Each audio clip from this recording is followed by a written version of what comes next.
No, this is not a joke or a lie. Marvel's WandaVision is officially the highest rated MCU product ever, also making it the highest rated Marvel thing ever, among many other things. Now we're going to talk about why exactly this is and what the major difference is.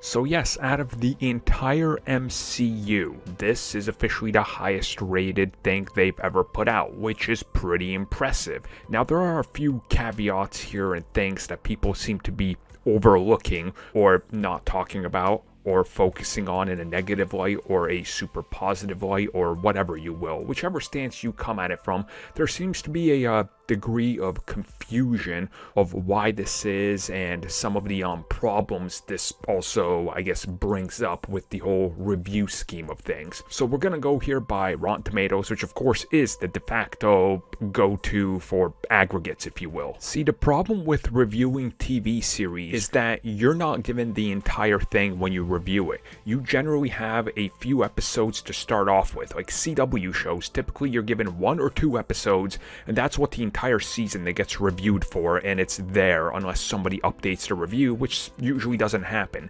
So when you see that The Flash or something comes out with a new season and has a 98, well, it's a 98 based on whatever was given to the critics. Which brings me to WandaVision, because we know the critics were given 3 episodes to review, and that's the score. So the full picture isn't painted yet. And if they like the first 3 episodes, who's to say that there's not a chance that the next 3 or the rest of the series is absolutely going to fall apart, tank, and become pure garbage? And then do they update their review? Do they keep it? What gets submitted to Rotten Tomatoes? Which inherently brings me back to the Rotten Tomatoes system, which why I think it doesn't really work for MCU TV series, or any TV series for that matter, when you compare it to a film, because you're not reviewing the entire grand scope of the thing unless that's when you put your review up after it's all done. But let's be honest, nobody cares about your review when you do that, because you're coming after a season is up. Like, who's gonna check it then, right? Like, you guys get what I'm saying? People are hyped up to see the reviews leading up to the product, not a year after. So I get, though, why this show has such a high rating from the first 3 episodes. It's because it's so different.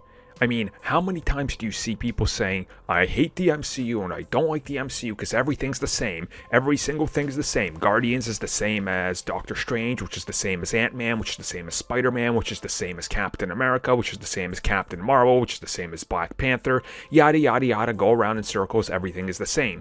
They finally gave you something so different that people now hate it because they're saying it's not the same. But on the other side, people are loving it because it is so different and jarring, and if you start digging into it, there's a lot of hidden stuff in there to dig into. And most people that are watching these have kept up with the MCU, which is why they're giving us such positive reviews, because they know there will be a payoff, and they're sort of assured of quality. Some of the people that aren't liking it, they're generally saying, yeah, it wasn't really the thing I expected, and I wasn't here for the entire thing, so what the hell's going on? And think of it that way, right?